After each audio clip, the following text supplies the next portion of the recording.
Hello students, welcome to our channel R K study group. आज हम इस session में प्रोबेबिलिटी की 15.1 एक्सरसाइज सॉल्व करेंगे। आइए स्टार्ट करते हैं। 15.1 एक्सरसाइज 15.1 का question number 1। Question number 1 fill in the blanks type के क्वेश्चन है। इसमें 5 क्वेश्चन है, तो स्टार्ट करते हैं। प्रोबेबिलिटी, पहला क्वेश्चन है probability of an event E plus probability of event not E. तो event E and event not E, not E मतलब कॉम्प्लीमेंट्री ऑफ इवेंट ई। तो कॉम्प्लीमेंट्री इवेंट्स की अगर प्रोबेबिलिटी को हम प्लस करेंगे तो हमेशा आंसर आता है 1। अगर कोई इवेंट हो और उसका कोई कॉम्प्लीमेंट्री इवेंट हो, दोनों की प्रोबेबिलिटी को अगर हम प्लस करते हैं तो हमेशा आंसर हमको क्या मिलता है? 1। तो यहां पे आंसर आएगा हमारा 1। अब नेक्स्ट क्वेश्चन पे चलते हैं। The probability of an event that can not happen. ऐसा इवेंट जो होगा ही नहीं, उसकी प्रोबेबिलिटी क्या होती है? हमेशा याद रखना, ऐसा इवेंट जो होगा ही नहीं, जो हैपन ही नहीं होगा, तो उसकी प्रोबेबिलिटी हमेशा 0 होती है। ऐसा इवेंट जो होगा ही नहीं, हैपन ही नहीं होगा। जैसे कि अगर हम एक डाई थ्रो करते हैं तो उसमें 1 2 3 4 5 6 तक नंबर मिलते हैं।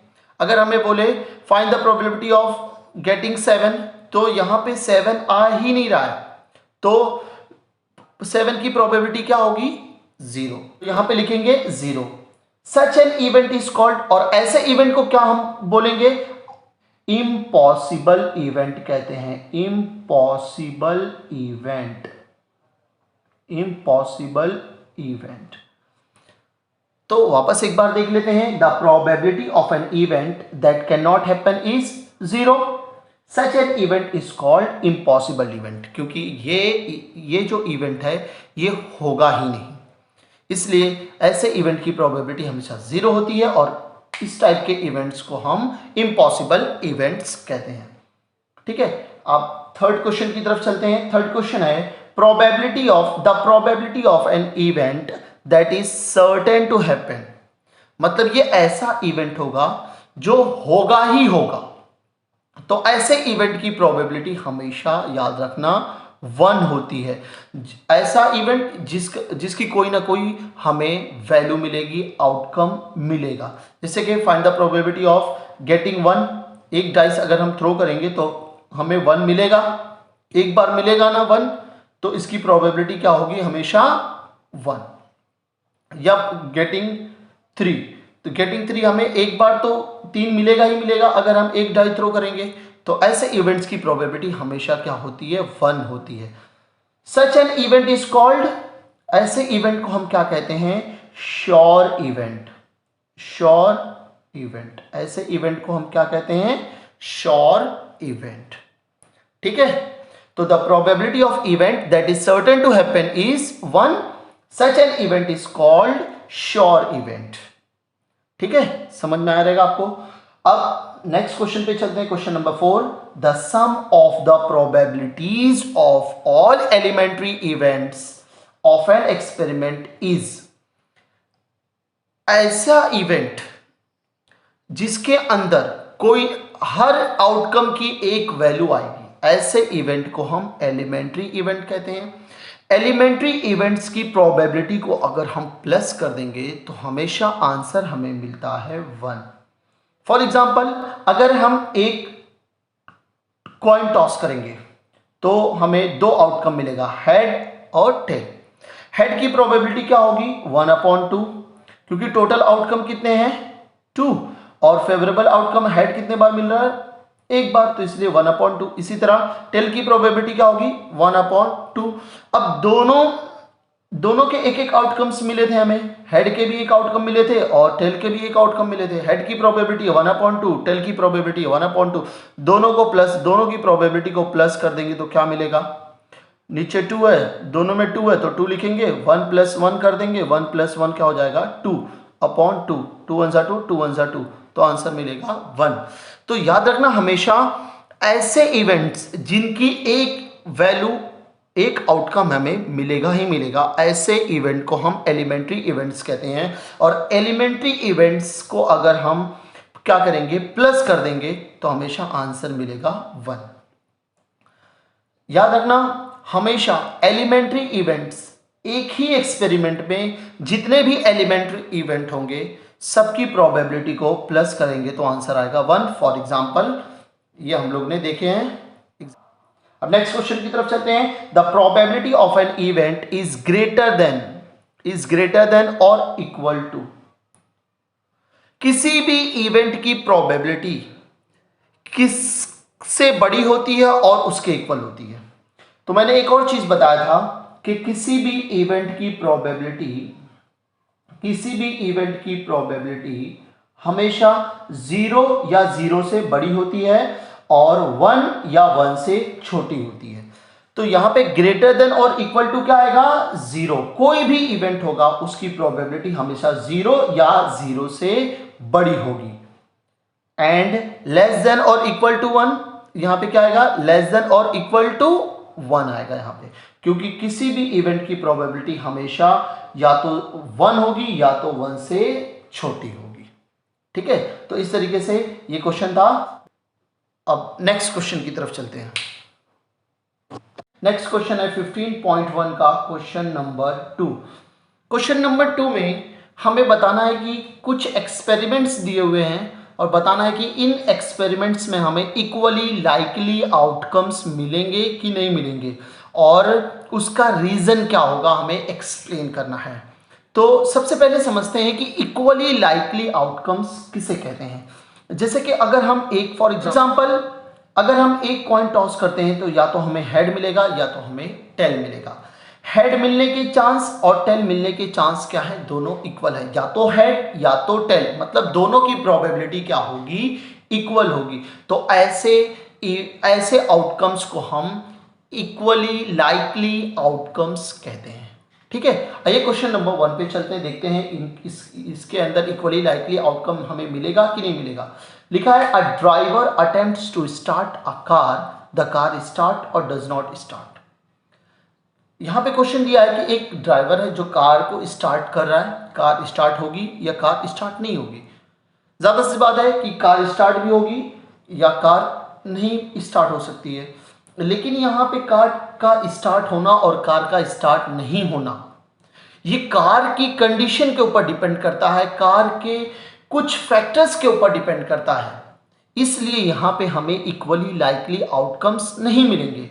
तो हम एक्सप्लेनेशन में क्या लिखेंगे, this statement does not have equally likely outcomes as the car may or may not start depending upon various factor like fuel etc। तो इस तरीके से हम इसका एक्सप्लेनेशन लिखेंगे कि इस एक्सपेरिमेंट में हमें इक्वली लाइकली आउटकम्स नहीं मिल रहे हैं, क्यों नहीं मिल रहे हैं। ठीक है, अब दूसरे क्वेश्चन पे चलते हैं। Question number 2, a player attempts to shoot a basketball, she or he shoot or miss the shoot. तो यहां पे एक बास्केटबॉल प्लेयर है, वो बॉल को क्या कर रहा है, शूट कर रहा है, गोल कर रहा है। अब वो गोल कर पाएगा, शूट कर पाएगा कि नहीं कर पाएगा। ठीक है, तो यहां पे शूट होना और शूट मिस होना ये दोनों प्लेयर्स के ऊपर डिपेंड कर रहा है। प्लेयर के ऊपर डिपेंड कर रहा है, प्लेयर कैसा प्लेयर है, किस टाइप का प्लेयर है, वो अच्छा प्लेयर है कि अच्छा प्लेयर नहीं है, न्यू प्लेयर है, बिगिनर, स्टार्ट किया जस्ट उसने खेलना, बास्केटबॉल खेलना।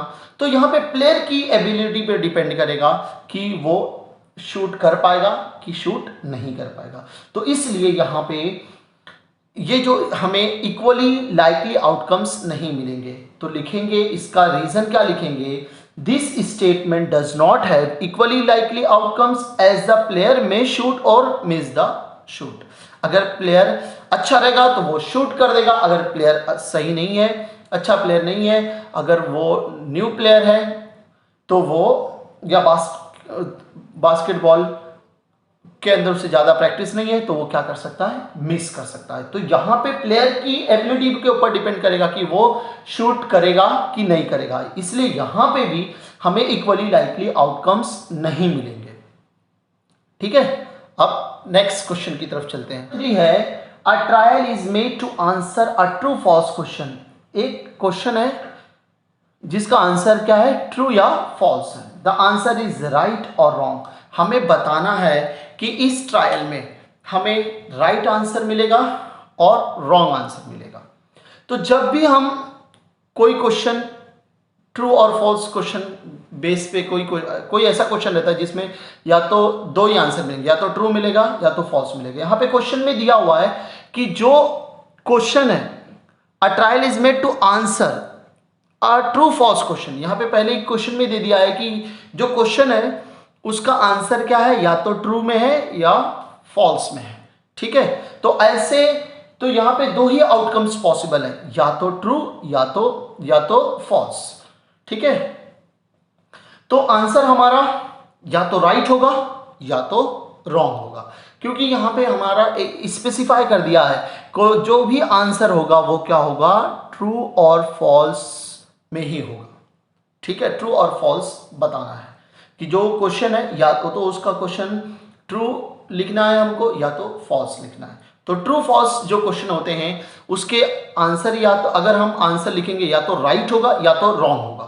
तो राइट होने के कितने चांस है और रॉन्ग होने के कितने चांस है, दोनों के इक्वल चांस है। अगर हमारा क्वेश्चन राइट रहेगा या हमारा क्वेश्चन रॉन्ग रहेगा, दोनों क्वेश्चन के राइट होने के और क्वेश्चन रॉन्ग होने के चांसेस दोनों क्या है, 50-50 हैं। इसलिए ये क्वेश्चन जो है यहाँ पे हमें इस एक्सपेरिमेंट में हमें इक्वली लाइकली आउटकम्स मिलेंगे। तो अब एक्सप्लेनेशन लिखेंगे, this statement has equally likely outcomes as it is known that answer is either right or wrong. क्योंकि हमको पता है या तो अगर हमें जो भी आंसर हम देंगे या तो राइट होगा या तो रॉन्ग होगा, कोई तीसरी चीज नहीं होगी। इसलिए ये एक्सपेरिमेंट जो है, इस एक्सपेरिमेंट में हमें इक्वली लाइकली आउटकम्स मिलेंगे। ठीक है, अब नेक्स्ट चलते हैं। क्वेश्चन नंबर 4 है, a baby is born, it is a boy और अ गर्ल। कोई बच्चा पैदा हुआ है तो दो ही पॉसिबिलिटी है, या तो वो लड़का होगा या तो वो लड़की होगी। यहाँ पे न्यू बॉर्न बेबी है, कोई भी कहीं पे भी न्यू बॉर्न बेबी पैदा होता है तो उसके दो ही चांसेस होते हैं, या तो वो लड़का होगा या तो वो लड़की होगी। तो लड़का और या लड़की होने के चांसेस क्या है, इक्वल हैं, बराबर है। तो इस एक्सपेरिमेंट में भी हमें इक्वली लाइकली आउटकम्स मिलेंगे। रीजन क्या लिखेंगे, this statement has equally likely outcomes as it is known that the newborn baby can either be a boy and a girl, या तो लड़का होगा या तो वो लड़की होगी, कोई तीसरी चीज नहीं हो सकती। ठीक है, तो इस तरीके से ये था हमारा क्वेश्चन नंबर 2। अब नेक्स्ट क्वेश्चन की तरफ चलते हैं। थर्ड क्वेश्चन स्टार्ट करते हैं। थर्ड क्वेश्चन क्या है, why is tossing a coin consider to be a fair way of deciding which team should get the ball at beginning of football game. Question है कि फुटबॉल गेम स्टार्ट करने से पहले toss क्यों किया जाता है कि कौन सी टीम के पास बॉल रहेगा स्टार्ट में। ठीक है, तो कॉइन जब भी टॉस किया जाता है, जब भी हम एक कॉइन टॉस करते हैं या तो हमें हेड मिलता है या तो हमें टेल मिलता है। तो बॉल किसके पास रहेगी और किसके पास नहीं रहेगी, यहां पे भी दो चीजें हैं, रहेगी और नहीं रहेगी। तो जब हम एक कॉइन टॉस करते हैं तो हमें ये हेड मिलता है या टेल मिलता है। जब हम कॉइन को टॉस कर रहे होते हैं तो हमें पता नहीं होता है कि हेड आने वाला है या टेल आने वाला है। इसलिए हम कॉइन टॉस करते हैं ताकि इस बात का हम फैसला कर सकें, इस बात को हम डिसाइड कर सकें कि बॉल स्टार्टिंग में किसके पास रहेगी, कौन सी टीम के पास रहेगी। और हम ये पहले से प्रिडिक्ट नहीं कर सकते हैं कि अंदाजा नहीं लगा सकते कि यही आने वाला है, हेड ही आने वाला है या टेल ही आने वाला है। इसलिए हम कॉइन टॉस करते हैं। ठीक है, और फिर कॉइन टॉस करने के बाद ये डिसाइड हो जाता है कि कौन सी जो टीम टॉस जीती है वो उस टीम को बॉल दे दिया जाता है। ठीक है, तो why is tossing a coin considered to be a fair way of deciding which team should get the ball at the beginning of a football game? तो इसका रीजन है tossing a coin is a fair way of deciding because number of possible outcomes are only 2। इसलिए coin toss किया जाता है ये decide करने के लिए, क्योंकि जब हम एक कॉइन टॉस करते हैं तो हमें 2 आउटकम्स मिलते हैं। पॉसिबल आउटकम्स कितने मिलते हैं? Only 2।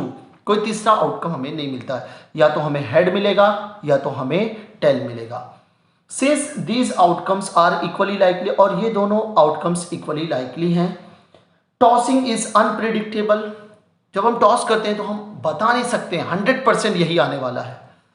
And is considered to be completely unbias, मतलब यहाँ पे हम किसी का फेवर नहीं कर सकते हैं, इसलिए हम क्या करते हैं? टॉस करते हैं। जब हम टॉस करते हैं तो यहाँ पे कोई फेवर नहीं रह जाता है। ठीक है, इसलिए हमेशा फुटबॉल मैच स्टार्ट करने के लिए से पहले ही हम क्या करते हैं? कॉइन को टॉस करते हैं, ताकि ये डिसाइड किया जाए कि बॉल कौन सी टीम के पास रहेगा, और ये बेस्ट तरीका भी है। ठीक है, अब नेक्स्ट क्वेश्चन की तरफ चलते हैं। नेक्स्ट क्वेश्चन है क्वेश्चन नंबर 4। इसमें क्या है? Which of the following can not be the probability of event. यहाँ पे 4 ऑप्शंस दिए हुए हैं, हमें बताना है कि इसमें से कौन सी प्रोबेबिलिटी नहीं हो सकती है किसी भी इवेंट की। सबसे पहले ऑप्शन चेक करते हैं। 2/3। 2/3 मतलब होता है 0.6, नियर अबाउट 0.6। सेकेंड ऑप्शन है -1.5, सेकेंड है 15%, और लास्ट ऑप्शन है 0.7। तो इससे पहले फर्स्ट इंट्रोडक्शन लेक्चर में मैंने बताया था कि प्रोबेबिलिटी, किसी भी इवेंट की प्रोबेबिलिटी 0 से 1 के बीच में होती है। 0 या तो 0 होगी, या तो 1 होगी, या तो 0 और 1 के बीच में होगी। तो 0.7 0 से बड़ा है, तो प्रोबेबिलिटी हमेशा या तो 0 या 0 से बड़ी होती है, या तो 1 या 1 से छोटी होती है। तो 0.7 और यहाँ पे ये 2/3 जिसकी वैल्यू नियर अबाउट 0.66 या 0.67 आती है। तो 0.67, 0.7 ये प्रोबेबिलिटी हो सकती है, किसी भी इवेंट की प्रोबेबिलिटी हो सकती है। 15% भी किसी ना किसी इवेंट की प्रोबेबिलिटी हो सकती है, लेकिन यहाँ पे माइनस दिया हुआ है, -1.5। -1.5 किसी भी इवेंट की प्रोबेबिलिटी नहीं हो सकती, क्योंकि प्रोबेबिलिटी हमेशा 0 या 0 से बड़ी होती है, 0 से छोटी नहीं होती है। इसीलिए यहाँ पे आंसर आएगा हमारा -1.5। यहाँ पे हमारा आंसर आएगा 1.5। तो क्वेश्चन में था कौन सी ऐसी इवेंट की प्रोबेबिलिटी नहीं हो सकती है? Which of the following can not be the probability of event. यहाँ पे 4 प्रोबेबिलिटी दी हुई थी, हमें बताना है कि कौन सी प्रोबेबिलिटी, किसी भी इवेंट की प्रोबेबिलिटी नहीं हो सकती। तो आंसर आएगा बी, -1.5, क्योंकि किसी भी इवेंट की प्रोबेबिलिटी माइनस में नहीं हो सकती है। प्रोबेबिलिटी या तो 0 या उससे बड़ी होगी, या तो 1 या 1 से छोटी होगी। ठीक है, अब क्वेश्चन नंबर 5 देखते हैं। क्वेश्चन नंबर 5 है हमारा probability of event E. P E हमें दिया है 0.05। What is the probability of not E? हमें क्या करना है? Probability of not E find out करना है। Probability of E and probability of not E मतलब ये दोनों कॉम्प्लीमेंट है। हमेशा मैंने एक फॉर्मूला बताया था कि कभी भी कॉम्प्लीमेंट्री इवेंट्स की प्रोबेबिलिटी अगर फाइंड आउट करना हो तो एक फॉर्मूला हमारे पास है। वो फॉर्मूला क्या था? Probability of any event plus probability of complementary event is equal to 1। इस फॉर्मूले से हम क्या करेंगे? किसी भी इवेंट की कॉम्प्लीमेंट्री इवेंट की प्रोबेबिलिटी फाइंड आउट करेंगे। तो सबसे पहले सॉल्यूशन लिखते हैं। लिखेंगे probability of E plus probability of not E is equal to 1। Probability of E क्या है 0.05 plus probability of not E is equal to 1। Probability of event not E यहां पे 1 रहेगा, 0.5 इधर लेके जाएंगे तो माइनस 0.05 हो जाएगा। अब 1 में से क्या करेंगे 0.05 को माइनस करेंगे, 1 लिखेंगे फिर 0.05। अब यहाँ पे 1 है, यहाँ पे 0 में से 5 नहीं जाएगा, तो यहाँ पे भी 0 है, तो यहाँ से इधर 1 ले लेंगे तो ये 10 हो जाएगा, और फिर एक इधर दे देंगे तो यहाँ पे 9 बचेगा, यहाँ पे 10 हो जाएगा। 10 में से 5 गया 5, 9 में से 0 जाएगा 9, फिर पॉइंट के नीचे पॉइंट, यहाँ पे कुछ नहीं बचा 0, तो हमें आंसर क्या मिलेगा 0.95। तो प्रोबेबिलिटी ऑफ नॉट ई क्या हो जाएगा, क्या मिलेगी हमें प्रोबेबिलिटी ऑफ नॉट ई 0.95। तो प्रोबेबिलिटी ऑफ ई क्या थी 0.05, प्रोबेबिलिटी ऑफ नॉट ई हमें क्या मिल गया 0.95। ठीक है, इस तरीके से हमने क्या किया, इस क्वेश्चन को सॉल्व कर लिया इस फॉर्मूले का यूज करके। अब आगे की जो भी क्वेश्चन है वो नेक्स्ट सेशन में करेंगे। अगर ये सेशन हमारा आपको पसंद आया तो हमारे चैनल को सब्सक्राइब करें, लाइक करें और ज़्यादा से ज़्यादा अपने फ्रेंड्स के साथ शेयर करें।